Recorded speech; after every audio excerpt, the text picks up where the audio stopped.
on the Wado Radio Show. Of course, it's DJ Wado. It's the Wado Radio Show. It's more than music. It's ministry. And look, man, this dude, you've been hearing his records on the show for quite some time now. And we had him in for live with Ja Rockin'. And glad to have him back on the show, man. Transparent, what's up, brother? Yeah. What's good with you, Wade? Man, it ain't nothing, brother. It's nothing, man. Just That's what's up. Yeah, man. I can dig it.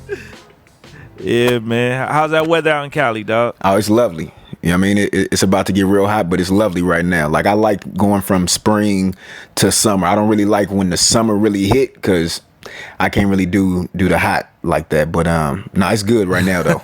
It's good right now. That's good, man. That's good. So look, man, speaking of what's good, man, I hear you got a new music project coming out, man. Yeah, man. Yeah. New project, and it's actually out physically. I printed up some copies. The physical copies is out. Physical copies is out. I ain't really put that out there too much, but the physical copies is out. I wanted to do something a little bit different, especially for those right here in California and those that really been rocking with me. And so working is what the project is called. You know, I got the title track out right now that you've been spinning on the show. But the project, man, is really just, it's 8 tracks, and it's some songs that people have heard. I added a few other tracks on there. I got a spoken word piece. Been doing a lot of spoken word venues lately, and so added something like that on there. And it's really more so for those that have been rocking with me and just been asking for some music from me and music all in one place. And I just really wanted to cater to them, man. For the people that have been rocking with me forever, I really wanted to give them what they've been asking for. And so that's what it is. And that's really one of the reasons why I did physical copies. I only printed up 100 of them because I wanted it to be something special and really make it an experience, you know, not just, oh, everybody can go get it online, but those that really want the joint right now, they're able to either order it from me directly via email, and I'm literally sending out physical copies in the mail every single day. Or I've been doing these little pop-up shops at In-N-Out and Chick-fil-A and different stuff where people can come and get it in with me. And so really trying to make it an experience, man. It's more than just the music for me. I like getting it in with people. I'm a people's person. I'm for the people. And so that's really what it is. It'll probably hit the digital market in the next 2 weeks to a month. Don't hold me to that, but you know, that it's definitely out right now. So if you want to get a physical copy signed and get some other cool stuff with it, then you know, holla at me. Man, that's what's up, bro. One of the things that I really thought was dope, just in terms of how you've been moving the past couple years, is you've released a series of dope singles, but you weren't necessarily in a rush to put an album out. And I think a lot of artists, they like, oh man, I want to put the album out. And it's like sometimes it's not quite the time for the album. Right. Yeah. And I know me and you have talked about that for a little bit, man. Like, was that like something that you consider like, man, like, you know, do I just put an album out? Do I just kind of take my time? Like, I seen you just been kind of letting things bubble and move like that, man. Yeah, no, you're exactly right, man. For those that don't know, like, I put a project out in 2009. It had like 15, 16 tracks. I put another project out in 2011, had 13 tracks. Yep. And it's crazy because once I put One Way out, One Way, you know, to keep it solid, One Way did better for people knowing who I am, and even financially did better than both of those projects, right? And so from that point, I was like, the way the music industry is going. And for those that don't know, I'm very much a researcher. Like, I study. Not only am I a teacher in some ways, but I'm a student of my craft. I'm a student of whatever it is that I'm passionate about. And so I was just watching how people were responding to just one single. And it wasn't just one single. It was a single that really, for me, has been timeless. Like, people still hear the One Way joint today and feel like it's brand new, you know. And so I seen how that went, and I was like, instead of me trying to put all this time, energy, effort, and finance behind creating another album with 13 tracks and going to buy more beats and all this, I want to put my time and energy into this one song. And as my pops used to say, man, I'm gonna ride this thing till the wheels fall off, you know. And so with that, I waited a little bit of time and then put out the next one, which was straight like that. And from that, I just put out Working, the next single. And so really in 2 years, I've put out 3 singles. I've done a good amount of features, you know what I mean? Some dope features that I've had the opportunity to do, but it was really just working these the way that I seen cats back in the day in the 90s work stuff. You know what I mean? And let it do what it does and get people excited about it and get people knowing about what I'm doing before I try to go and bang out a 15-track album and really do that, man. And so that's really where I've been for the last 2 years, just grinding like that.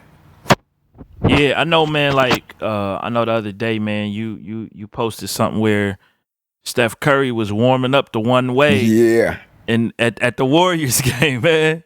Yeah. Hey, crazy because the craziest part about it is I still don't know how he even, got a hold of the song. I met Steph and, we chopped it up and this, that, and the other, but that was before One Way came out.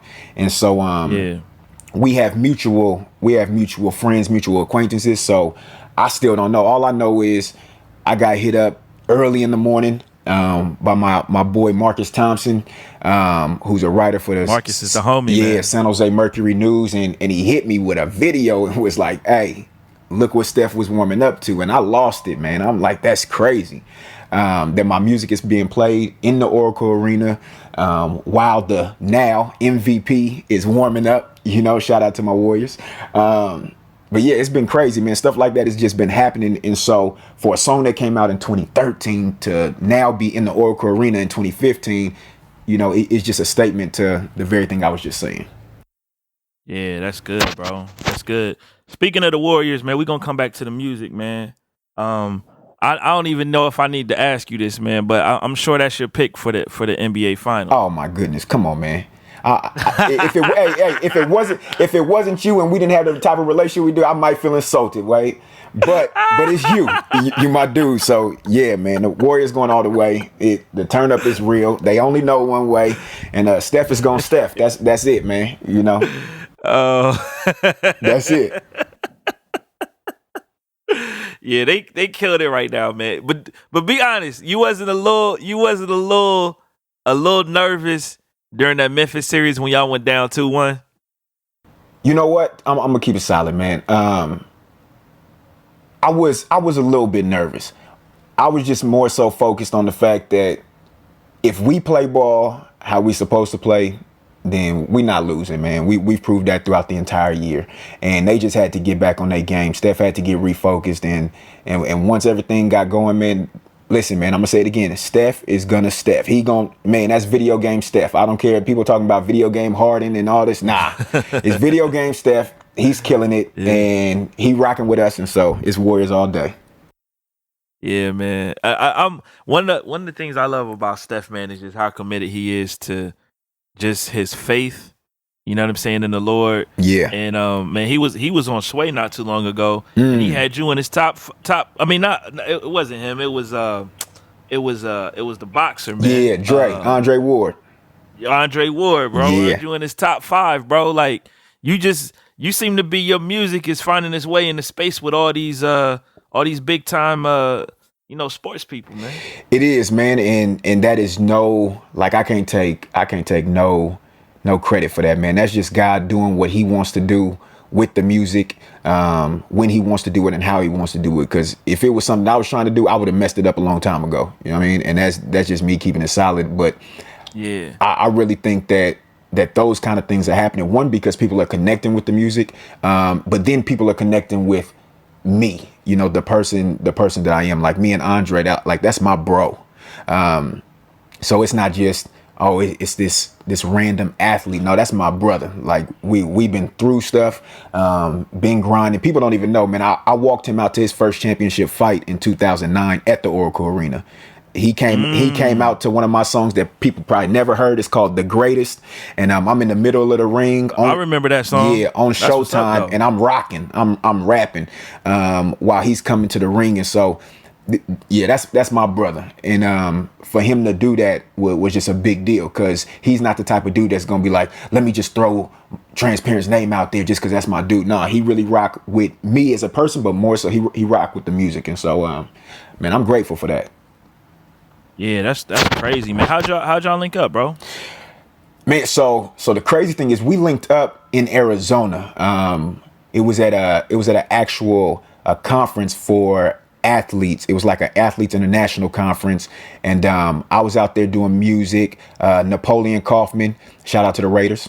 Napoleon Kaufman was out there speaking, and Dre, not to put his business out there like that, but he that's the church he attend. You know what I mean? Where Napoleon is the pastor and this, that, and the other. But so he was out there, Dre was out there, and then I was out there as well.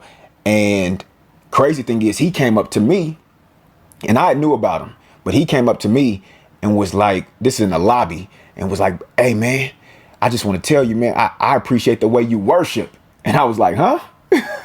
Wow. And he was like, man, I seen you over across the room while, the music was going and you had your hands up in the air. And I'm like, man, that's another young brother that's worshiping. And it helped him not to feel a certain way about worshiping. And so that's really, hey, that's really how we connected, bro.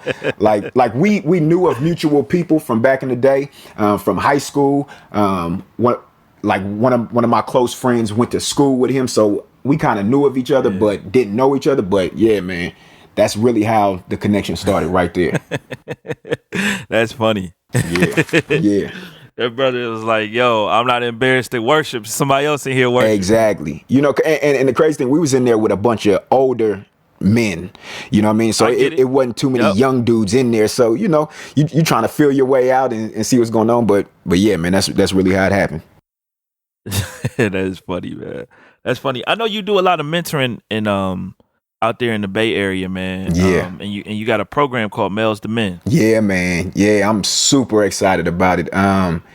It's something that I've been wanting to do for a while. Like I've been mentoring young males forever, since I was a young male, since the time when I was 16 years old, man. And I'm doing stuff at the YMCA, but this has been something that's been really on my heart for like the last 3 to 4 years. And I finally have been given the opportunity in the space to do it and it be something that's genuinely coming from me. And man, I've actually been given the space to do it in Sacramento, California. And I have a group, man. The group is called Distinguished Kingsmen, and we got a Mels to Men group. And it's just more so walking them through authentic manhood. And I got 20. Now we got 23. Three more young men have been added, but we got 20 to 23 7th and 8th grade African American males who I get to pour into Monday, Tuesday, Wednesday for an hour after school. Again, let me say this: after school. This is not a mandatory thing that these boys come to. This is something that is voluntary. So they came the first couple times and decided if they wanted to continue to come. Yeah, and so they're choosing to be there. Choosing to become better, choosing to go from being males to men. Like I told them, like I tell anybody else, man, we got some 12-year-old males, we got some 20-year-old males, and we got some 50-year-old males. But that does not mean that we got 20, 12, and 50-year-old men. You know what I mean? And so that's really what we're trying to do. We're trying to walk them from just being males and existing to being men and thriving. Man, that's what's up, bro. Yeah, man. Yeah, so I'm excited about it, man. We got some great things to finish out the school year, as well as some stuff for the summer. And the crazy thing is, people throughout Sacramento, the people who are the movers and shakers, and really the ones with the finances, have been hearing about this program and want me to expand it into different schools for the upcoming year. So I'm looking forward to that, man. I'm excited about it, but man, I'm just being faithful over these few right here, and we'll see what God does with the rest of it. Man, that's good, bro. I mean, I feel like this mentoring program kind of goes along with some of the speaking and stuff, because I know you do a lot of work in the schools out here too, just even outside of this mentoring program. But like, I mean, I remember when you was out here a couple years ago, you was talking about you and Wordsmith doing like these lunchtime pep rally type joints almost. You know what I'm saying? Man. So it's like the mentoring program is almost sounds like it's just like a natural extension of that. Definitely. Definitely, man. Definitely. Yeah, it started for me as speaking. Like I've been doing, some people call it motivational. I call it empowerment speaking, but I've been doing that since 2000 and probably 2005. And what the crazy thing is, my speaking has actually opened the door for certain things, not just the music, but for the mentoring, because people hear me, they bring me in to speak on if it's purpose, if it's living in your passion, if it's higher education, whatever it is, or if they just let me talk about living dope, you know what I mean? Whatever it is that they bring me in for, they now get to witness me in a different space.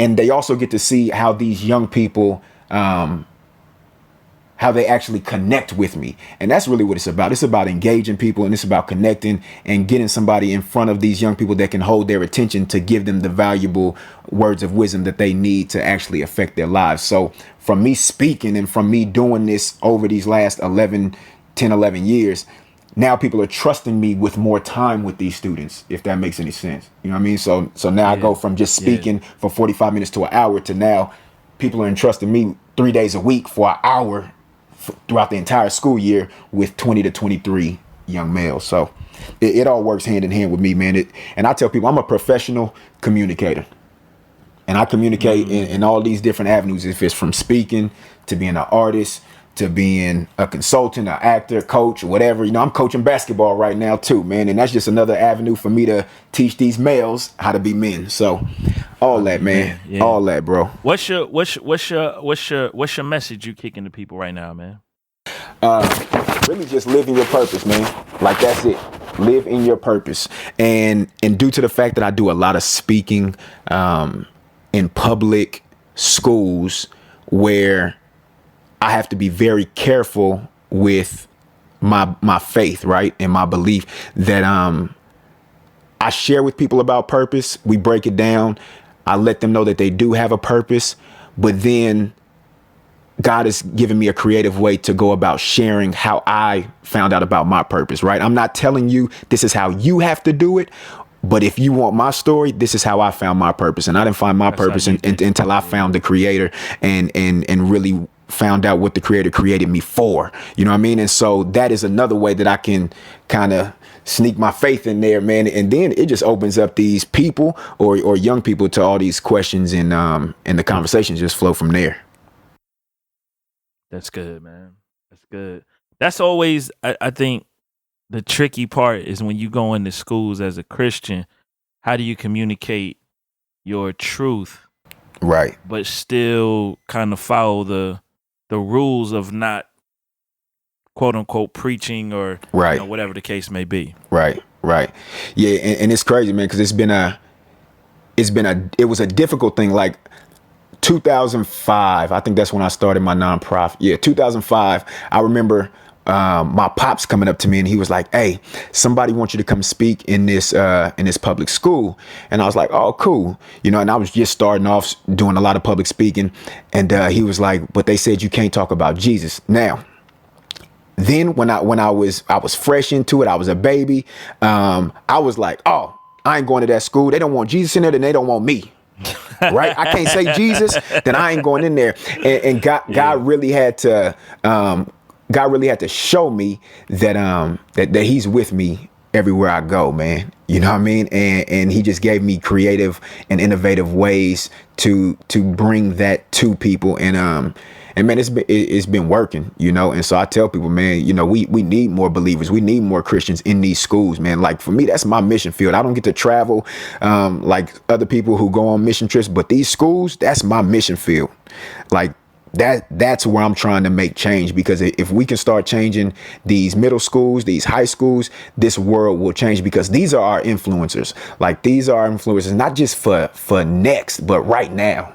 These kids have so much influence, man, via their social media and just who they are, that if we can get a message, the truth, the message to them, oh man, this world will change. Man, that's good, bro. That's good. Did you? How are you finding these kids are reacting to, I guess this racial tension that's happening right now with all this police brutality and the cell phones, and because I'm sure that's coming up with you doing this inner city stuff, man. Yeah, man. It's been tough, bro. It's definitely been tough, and here's why. Like, my boys are very, very knowledgeable about what's going on. They're asking a lot of questions.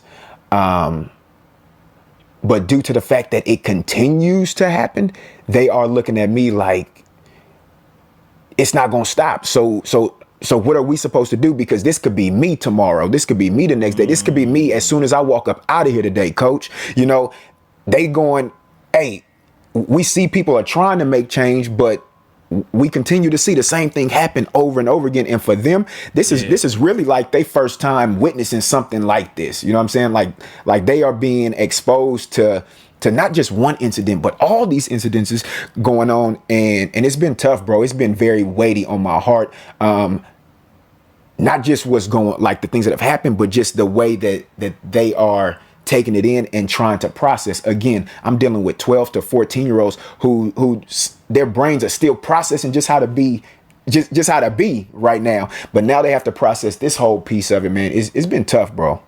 It's been tough. We've had some days where we just had to scrap the curriculum or whatever it is that we was going to talk about and just deal with where their hearts are and where their minds are, man. And so it's real delicate. At the same time, I'm just grateful that I have a God who gives me wisdom on what to say and then sometimes what not to say, and just to listen and listen to where these boys are, you know, and the questions that they have. Saying. Yeah, man. You know, this the thing, man. Somebody said this to me the other. Actually, we was doing an interview. It was KJ52, and he was like, "Yo, man, this isn't happening more often. It's been happening. We're just capturing it on film." Yeah. He said, because he's like, think about Rodney King. Yeah.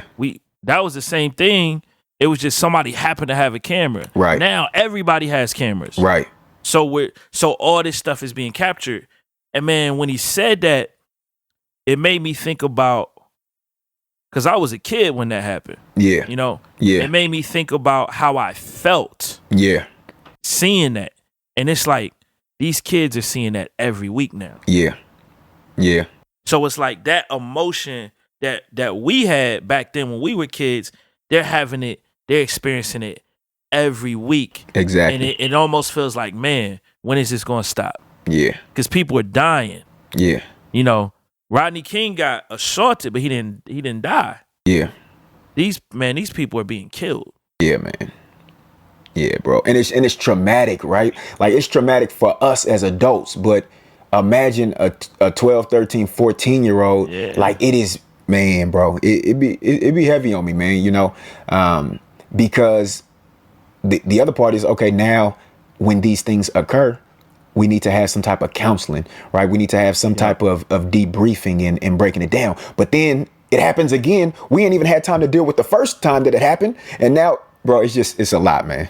It's a lot, you know? And so my thing has been, let me continue to be a listener of where they are. At the same time, let me pour into them the things that I know that will sustain them. And so that's really been my job, man, being an active listener and then making sure that I'm giving them stuff that matters. Yeah, that's good, man. That's good, bro. That's real good, man. What's transparent like as a coach, though, man? Can you play? Are you nice? You say what? I said, what's transparent like as a coach? I mean, first, even before we get there, though, like, can you play? Like, are you nice? Oh, my goodness. See, that's almost like the Warriors question, Wade. Listen, man. Listen. See, I said the first time I wasn't gonna take you as insulting me, but right now I'm feeling some type of way, man. But hey, yeah, man, I get down, bro. Like I can play. I try to be as modest as I can, but anybody listening, I want to do something, man. Where we got, you know, it could be Christian hip hop. It could be anybody, man. Anybody can get it. But what I'm saying is, where we have something where we can all, you know, it could be some kind of all-star game or something where everybody, because I be watching videos and I be seeing, you know, different cats showing that they hoop or used to hoop and this, that, and the other. But I'm letting folks know, man, listen, man, you will get dunked on. Period.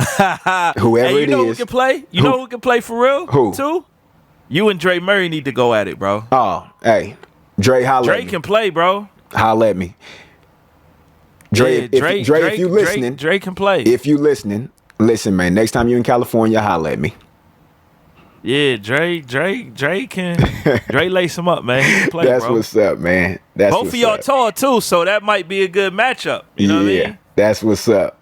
That's what's up, man. Nah, and I love hoop, man. I'm very passionate about it. I love coaching. I really just believe that, like, I'm really been trying to find out more so who I am in my lane, just in life, right? And God just showed me. He's been showing me that I've been a coach of people for my entire life. Like, he's shown me different things from the time I was 6 years old, bro. Like, that I've been coaching people to be better, to be their best them, forever. And so basketball is just another avenue, another outlet, another vehicle for me to do it. And I'm just helping these young boys and young girls. I train guys and girls, but I'm coaching specifically the boys. But I'm teaching them about basketball. They're going to get better. We're going to win games and all that. But it's more about character. It's more about building them up as young men, right? So the same thing I'm teaching my boys in my after school program is the same thing I'm teaching these 12 to 15 boys that I got on the basketball court. And I like to call it life skills through hoop. That's what it is. You know what I mean? Like, hoop is the vehicle, but we going over these life skills that's going to be able to stick with you even if you stop playing basketball tomorrow. Man, that's good, bro. That's what I like to hear, man. You know what I'm saying? Like, to me, that's the kind of work that it matters. Yeah. Because it's long lasting. Yeah. Like, that's the kind of work that is legacy work, man. Yeah. You know what I'm saying? Like, I think back, like, you know, when I was coming up, those good coaches or those good teachers or those good people in my church or those good people in the community that was pouring stuff into me, that was dropping little jewels. Yeah. You know, whatever it was, a lot of times, man, I didn't even always get it then. Right. But it was deposited in my spirit. Right. And later on, it would manifest in different ways, man. So, you know, man, this is, to me, this is, like, I just got to say this, man. Like, you know, what y'all listening right now don't know, me and Transparent are, like, legitimately friends. And this is one of the things that I always liked about him, is because, like, man, this dude is doing some real work in his community that really matters, man. And it encourages me. Because I'm like, man, we just ain't running around here trying to do concerts all the time. And, like, don't get me wrong, like, that's good, but it's, you know, it's more to it than just that, man. Like, you know, we got to deposit things in people's hearts, man. Definitely, man. Definitely. And I was at a conference maybe about a month ago, and I heard somebody say, I heard a guy, he was just speaking, and he was like, man, it's not so much about what I leave for my kids. He was just talking about himself personally, but it's more about what I leave in my kids, right? And so when you say legacy minded, that's what I see, because right, I can leave kids, or I can leave my kids money, and I can leave them all these things. But that stuff can be taken away. That stuff can be mishandled. That stuff can be gone. But if I leave something in them, then I don't have to worry about that other stuff that I was thinking about leaving for them, because the things that I leave in them, they'll know how to get that stuff. But I need to leave something in them that will sustain them and keep them far after I'm gone, and something that they can pass on to somebody else, man, that money can't buy, bro. Man, listen, one of the events that I do a lot of work for this guy, Allen Houston, former All-Star for the New York Knicks. He has the Allen Houston Legacy Foundation. And one of the scriptures that he always talks about, you know, at his events, whether it's basketball camps or the stuff he does at All-Star Weekend or whatever, Proverbs 13:22, a good man leaves an inheritance for his children's children. Yeah. And this is the thing. Like, Allen, I mean, come on, man. You could look it up on the internet, man. He done signed big contracts. Yeah. You know what I'm saying? Yeah. Like, huge contracts. Like, his kids and everybody in his family, they good. Right. But when he's talking about the inheritance he's trying to leave for his children, it's not even just the money. It's the other stuff, That's good. It's how to live life. Exactly. It's the wisdom. It's the, you know what I'm saying? Like, that's, And that, when you look at the book of Proverbs, it talks all about wisdom. Yeah, It's man. all about wisdom, bro. Yeah. Like that inheritance that I believe even Solomon was talking about. Yeah. It's not just the financial, it's Yeah. knowledge, it's wisdom, Yeah, man. it's understanding. You know what I'm saying? It's faith. Yeah.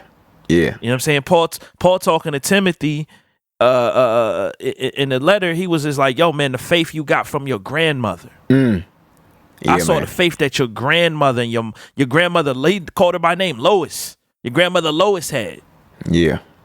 That's what it's about, bro. Yeah, man. And it's like look, man, I'm not trying to be in here preaching, but we got all these young guys growing up in our communities without fathers. And it's not just the inner city now. Right. Right. It's even in the suburbs. Like, you know, it's I'm seeing statistics. It's like 30, 40, 50% of all kids now in the United States are born without fathers in the home. Yeah.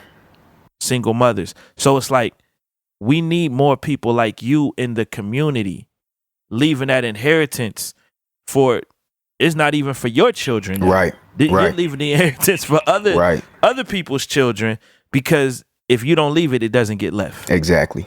Exactly, man. And that's been some of the stuff that we've been touching on, you know, in the group that I run, bro. We've been talking about leaving the things that matter, you know, leaving the things that matter. And for some of these boys, they have never heard anything like that. Ever. Wow. Ever. Wow. Ever, Wow. bro. And it just blows. It doesn't blow my mind because I'm like, what? It just blows my mind that, okay, these are only 20 to 23 kids. How many other kids are there in this world that have never heard that? Yeah. And so, man, I'm just doing my part. And I think if we all just continue to do our part, then we can affect change, man. And you know what though, man? Even just your presence in a school. Yeah. You know, like most schools, particularly in the inner city, there's not that many black males, period. Yeah. Whether you're talking about the administrator level, principals, all that, teachers, all that. I remember, man, my son Noah, he's my second oldest. First day I walked in preschool, man, he had a male teacher, man. I wanted to hug that dude. Man. Me and him ended up becoming friends. Shout out to Mr. Malik if you listen to this podcast. Yeah. But I wanted to hug that dude like, yeah, man, like, you know, this is going to be another positive male that my son has a chance to be around. Yeah. You know? Yeah. Yeah, bro. No, and it's important, man. And one of the things, and you and I have talked about it, one of the things that I've been diligent about doing with these groups is bringing other males that look like them, that are older, to show them that, hey, we do exist. This is a route that you can choose. And, you know, I've had boys come in, some of my boys that I mentor that are in high school, that are juniors and seniors in high school, come in, to cats that are, you know, graduating from college this year, to cats that just finished law school, to grown men that have their own businesses and are entrepreneurs. Like, I've had the whole spectrum, so you can see, look, it's possible, it's doable, because people are doing it. And this can be you. Like, this can be you. It's, you know, you don't got to go the route that the media or that society is telling you to go. And so, yeah, man, I'm just doing my part. But I definitely am big on bringing more exposure to these boys of people like yourself, man. Man, I told you before, they listen to your podcast. They listen to. Yeah, I gotta do a video for you, bro. We talked about it. I gotta get that video popping though. Yeah, you know, and stuff like that. They just get to see that. Nah, it's not just right here in California or Sacramento. It's cats in New Jersey. It's cats in Texas. It's cats in Florida. All that are doing these things, and are rooting for you, and you don't even know them. You know. Yeah. So. Yeah, I mean that's the thing, man. It's like, I tell people this, man. Me and my barber was having this conversation one day. I was like, yo, fam, like, if we don't pour into the next generation, we can't be upset when the community's jacked up. Exactly. And these kids is out here doing whatever they can to make money. Yeah. Because we didn't equip them with the skills, the gifts, and we didn't help them develop their gifts. Right. In order to make something of themselves. So now they're resorting to, illegal activity to try to, Yeah. No, I feel that, man. Crazy, bro. I feel that. Like I'm not big on talking about the problem if I'm not going to try to be part of the solution. You know what I'm saying? Like we got to make sure that we doing our part. Yeah. So. Yeah, that's good though. Yeah, man. Yeah. That's good, brother. That's good, man. So, what else you got planned for the rest of the year, man? You've shared some stuff with me on the, just homie to homie. So I'm like, like, can I ask directly about this stuff on the joint, or you know what I'm saying? So I'm gonna just let you, you know what I'm saying, share what it is that you can share at this point. You know what I mean? Yeah. Now that's what's up, man. Well, one of the things that I got coming up, man, that I'm extremely excited about, is this Music Behind the Walls concert series that me and my bro Wordsmith, shout out to Wordsmith, my ace. We've been doing this Music Behind the Walls concert series in juvenile halls throughout California since 2010. And it grew from one juvenile hall that first year to two the next to four the next. And so I think we're on pace this year to hit like 7 juvenile halls. And pretty much what we do is we take a concert into the juvenile hall.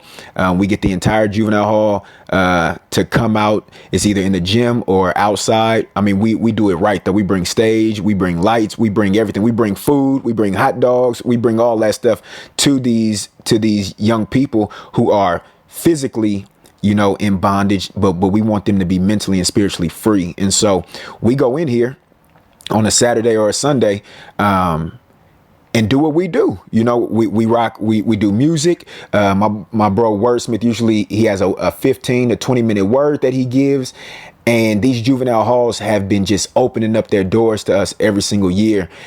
And it's crazy because, your name and what you stand for travels. It's going to either travel in a good way or a negative way, right? And so when we did this in 2010, and it was a success. Now, listen, let me say this. For those that have never done juvenile hall work, this usually does not happen due to the fact that there are so many different gangs that are involved in the juvenile hall, much like prison in adult jail. But there's so many gangs that are in here that they don't want everybody out on the yard at the same time because something can quickly pop off, right? But we convinced the Solano County Juvenile Hall to let us do this first one. And I'm not too sure if they thought it was gonna go how we said it was gonna go. What we knew is that God put it on our heart, and God said it was gonna work out. Long story short, we 5-6 years deep and never had an incident. Nothing has happened. And these juvenile halls have been hearing, oh, we heard what you did in Sacramento or Solano or in Alameda or in San Jose. We want you to come do it here.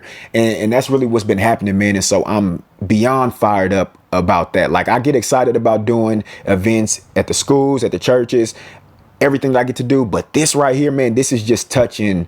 It's pulling a heartstring for me, man. And for my brother Wordsmith, like, this is what he does. Like, he does this on a consistent basis. Every single day he's in the juvenile halls ministering, doing something. And so really, I didn't know it was every day, bro. Every single day. Wow. Every single day. And if he's not in not even if he's not, once he leaves the juvenile hall, then he goes to probation offices to talk to kids on probation. Bro, when I tell you that that's what this dude does, that's not just what he does. It's who he is.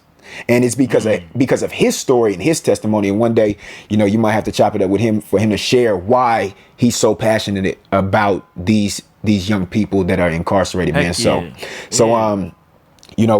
that's what I'm excited about. Some other stuff that's coming up, man, is, next year, the new school year coming around, it's looking like I'll be in multiple schools doing actually concerts in public schools. Some of the stuff that I was just kind of sharing with you about. Hey, when he say multiple schools, he ain't talking about 3. Yeah, man. Yeah.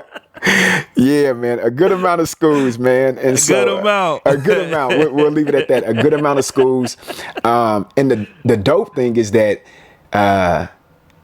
I'm being booked to not just speak, but also to bring the quote unquote, as they call it, entertainment, and I've just been grateful that God has gifted me in both of those areas. And I'm not mad about the finances that come along with that either. So, it's just a dope thing that's about to take place, and I'm just preparing for that. And yeah, bro, like some other stuff is coming that I don't really want to put out there yet, but it's some dope stuff happening, man. I will say this, that me and you haven't even talked about offline is I am working on already another project for like January, February. So Nice. that will probably be a full length, whatever that means in today's age of music. But it will be That's crazy, right? It's like it keep changing. It's crazy. Right, exactly. So I'm working on that right now, man. I have a concept. A lot of it will do, and I'll share this now, man. A lot of it will have to do with the stuff that I'm working on with my boys, revolving around Distinguished Kingsmen. It'll be a lot focused on manhood and brotherhood and fatherhood. Like it'll really be touching on that, and that's the space that I'm in right now, man. Anything outside of that really ain't what I'm rocking with. It got to be something in tune with those three areas, and so that's really what it is, man. We got basketball coming up, coaching. It's a fun time right now, man, and I'm just excited that God has me a part of it, and yeah. Man, it sounds like it's a dope season, brother. It sounds like it's a dope season. Well, look, man, when you put that put these next two projects out, man, let me know, brother. I got you. You already know. I got you off top. Yeah, let me know, brother. And we'll, you already know what it is, bro. Yeah, man. And let me say this before we exit, man. I just want to thank you for just the support, bro. Over the years, and I've said this to you in private, but I just want to say it right now, man. That you have been instrumental into the things that I'm doing right now and able to do right now. And so I just want to applaud you, commend you, and tell you, man, keep doing what you're doing. Continue to be the person that God created you to be, and continue to use the gifts to extend the platform that God has given you to help other people create a platform for themselves, because that's really what you're doing right now. You're using your platform to help other people create their own platform, and that's phenomenal, man, because that takes a lot of selflessness, and it takes much about somebody being a servant leader. And so I want to commend you on that, brother. So keep doing it. Dang, man, you don't even know how much I appreciate that, man, because I think man, yeah, I'm not even gonna go there. Yeah, man, I appreciate it, man. It's all good. Like, seriously, dude, I appreciate it, man. Yeah. Like, real talk, brother. Hey, y'all make sure y'all follow Transparent, man. So Transparent on Twitter, IG, Facebook, all of that stuff, man. Appreciate you, brother. All good, man. Appreciate you. On the Way Radio Show. On the Way Radio. On the Way Radio Show. Where it's much more than music, it's ministry.